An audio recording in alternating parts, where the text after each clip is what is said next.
आज के बच्चों की जो हालत है, मुझे क्योंकि ऐसे बहुत सारे पेरेंट्स मिलते हैं, बहुत सारे बच्चे भी मिलते हैं। कई बच्चे मेरे पास आके जब अकेले में बात करते हैं तो कुछ ऐसी बातें बोलते हैं जो पेरेंट्स हमें नहीं बोल सकते हैं। मुझे उनके पेरेंट्स पे तरस आता है। जो घटना मैं आज तक नहीं भूल पाया, मुझे एक बच्ची ने आज से 15 साल पहले आके क्या कहा, लगभग रोते हुए, कि मैं आईपीएस बनना चाहती हूँ। मैंने कहा ठीक है, तो उसमें रोने क्या बात है, आईपीएस तो खुश होकर बनो, रो के क्यों बनना है। तो उसने कहा आईपीएस इसलिए बनना है कि आज से कुछ साल पहले गांव में मेरा गैंग रेप हुआ था।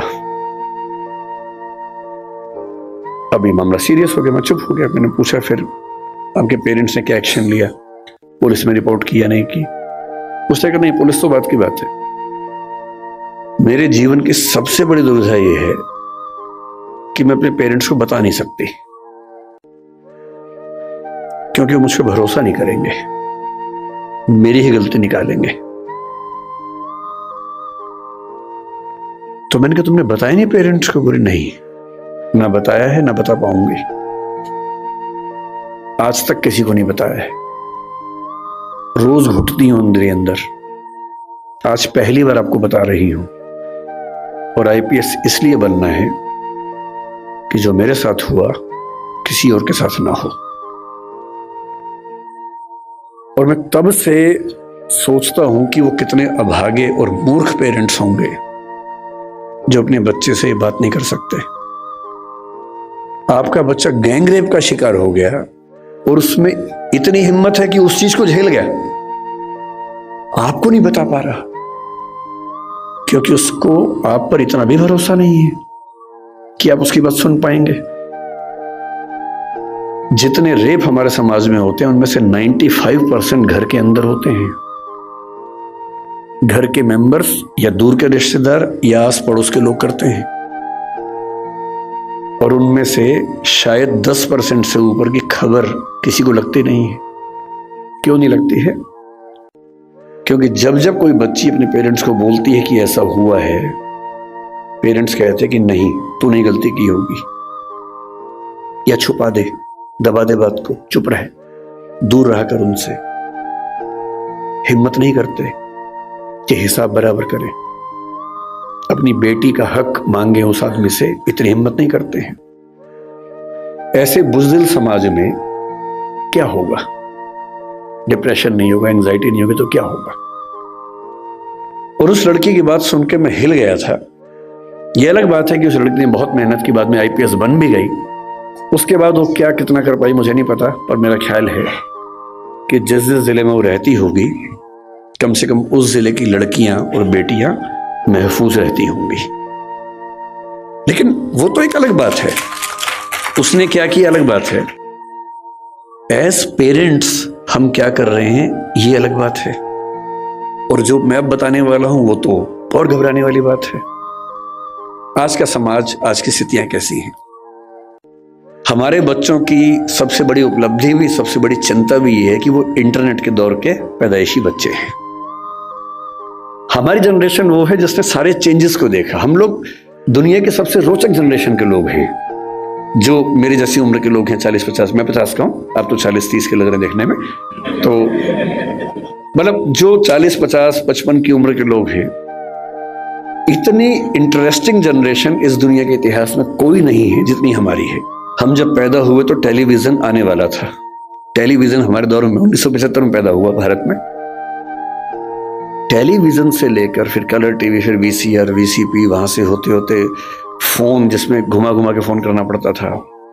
फिर थोड़े अच्छे फोन होने लगे, वायरलेस होने लगे। मोबाइल फोन पहली बार जिसमें इनकमिंग आउटगोइंग 16 रुपए पर मिनट हुआ करती थी। वो ऐसे फोन बटन वाले जिनसे आप कील भी ठोक सकते हैं, ऐसे फोन हुआ करते थे। कितने साल के बाद पहली बार स्मार्टफोन आने शुरू हुए। फिर पता लगा कि फेसबुक भी कुछ होता है, फिर पता लगा व्हाट्सएप भी कुछ होता है, फिर पता लगा कि रोबोटिक्स भी होने लग गया है, फिर पता लगा आर्टिफिशियल इंटेलिजेंस भी होने लगी है। और आज हम उस बिंदु पर आ चुके हैं, मुश्किल से 2 साल की बात है, मशीनें अंतिम रूप से इंसान को हराने वाली हैं, हर मामले में हराने वाली हैं। जो जो खुशफहमी हम सबको हैं वो सब खत्म होने वाली, बहुत जल्दी, मैक्सिमम 2 साल का समय है। अभी एआई आ गई है। जिस दिन एजीआई ठीक से आ गई, AGI का मतलब है आर्टिफिशियल जनरल इंटेलिजेंस। और AI की दुनिया के सबसे बड़े धुरंधर सैम ऑल्टमैन ने कल ही एक इंटरव्यू दिया, कल या परसों में, और कहा है कि ChatGPT-4, जिसको आप बहुत बड़ा समझ रहे हैं कि कमाल हो गया है, वो अगले 2 साल बाद हास्यास्पद मानी जाएगी। वो प्रिमिटिव किस्म की टेक्नोलॉजी है, इतनी हास्यास्पद मानी जाएगी कि इतना भद्दा काम भी क्या हमने किया था कभी। और आज हम ChatGPT को देख के दंग रह जाते हैं।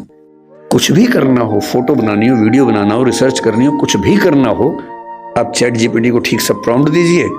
मतलब मैंने कई बार ऐसा करके देखा, एक विषय पे रिसर्च करनी है, पहले मुझे दिन भर लगता था 24 घंटे रिसर्च करने में, अब 24 सेकंड लगते हैं। वो सब कुछ करके देता है। और आज से 2 साल बाद ये प्रिमिटिव होने वाला है, आदिम होने वाला है। उसके बाद तो पता नहीं क्या होगा। इस दौर में जो बच्चे पैदा हुए, जिनको जेन Z और पता नहीं क्या क्या आजकल हम बोलते हैं, जनरेशन Z है, जनरेशन Y है, हर 5-7 साल में चेंज हो रही जनरेशन आजकल। ये किस दौर के बच्चे?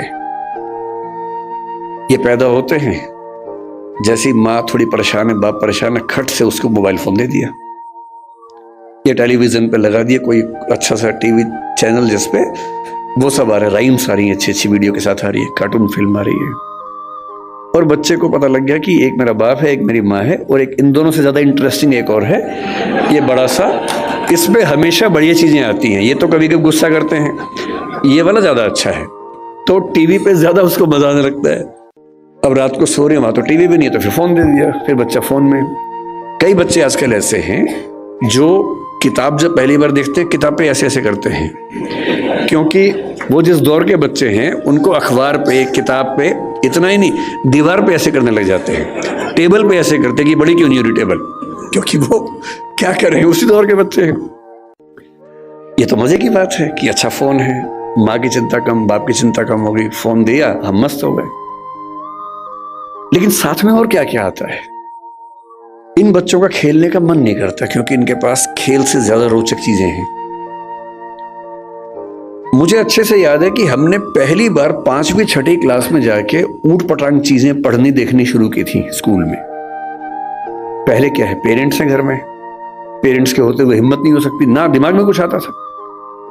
स्कूल गए, हर स्कूल में क्या होता है, एक आध बच्चा होता है जो नेता होता है क्लास का, जो कहीं कहीं से ज्ञान लेके आता है और सारे बच्चों में डिस्ट्रीब्यूट करता है कि भैया तुम तो बच्चे हो, तुम्हें नहीं पता दुनिया कैसे चल रही है, ये है असली चीजें। तो मुझे याद आता है कि शायद 6ठी 7वीं क्लास में पहली बार हमारी क्लास से एक छठा हुआ बच्चा था, कुछ किताब लाया था, कुछ फोटो वोटो थी उसमें ऊट पटांग सी, हम सब ने देखी, हम समझ भी नहीं पाए कि ये सब क्या है, पर ये हमें पता लगा कि इसको देखने से आदमी बड़ा माना जाता है, स्मार्ट माना जाता है। लेकिन तब भी क्या था कि एक रिसेस में एक कोने में जाके 2-3 लोग बैठ के देख रहे हैं, और जैसे टीचर दूसरी जगह से भागे वापस, और इतना ही एक्सपोजर हमारा हुआ करता था। 12वीं क्लास हो गई, कॉलेज में आ गए, उसके बाद भी वैसा एक्सपोजर नहीं था कि आप बिगड़ने के लिए हमेशा तैयार हैं, ऐसा नहीं है। दुनिया बहुत कंट्रोल्ड किस्म की थी, रेगुलेटेड किस्म की थी। अब इंटरनेट की दुनिया है, आप जितने भी स्मार्ट माता पिता हो, आपके बच्चे आपसे ज्यादा स्मार्ट हैं। और अगर आपको लगता है कि आप इंटरनेट और मोबाइल और डिवाइसेस में उनका मुकाबला कर पाएंगे, तो आप बच्चे हैं, नहीं कर सकते, वो हमारे बस की बात नहीं है, संभव नहीं है। आप टाइप करते हैं मैसेज, एक एक उंगली ऐसे करते हैं, ऐसे करके आपको जैन टाइप करना है, जे, फिर देखा ए कहां, AIN, और वो फोन पे ऐसे टाइप करते हैं सामने देखते हुए, और गलत नहीं होता है, एक एक की सही दबाते हैं। आप उनसे मुकाबला करने का सोचते हैं, आपको प्लेटफॉर्म पता भी नहीं होंगे, वो उन प्लेटफॉर्म पे जाते हैं। मित्रों, मैं आशा करता हूं कि आपने इस वीडियो से बहुत कुछ सीखा होगा। वीडियो को लाइक और शेयर करके कमेंट में जय श्री राधे कृष्ण लिखना न भूले, और ऐसे ही ज्ञानवर्धक वीडियो को पाने के लिए हमारे चैनल को सब्सक्राइब करके घंटी जरूर बजा दे। भगवान श्री कृष्ण आपको हमेशा प्रसन्न रखे। जय श्री राधे कृष्णा।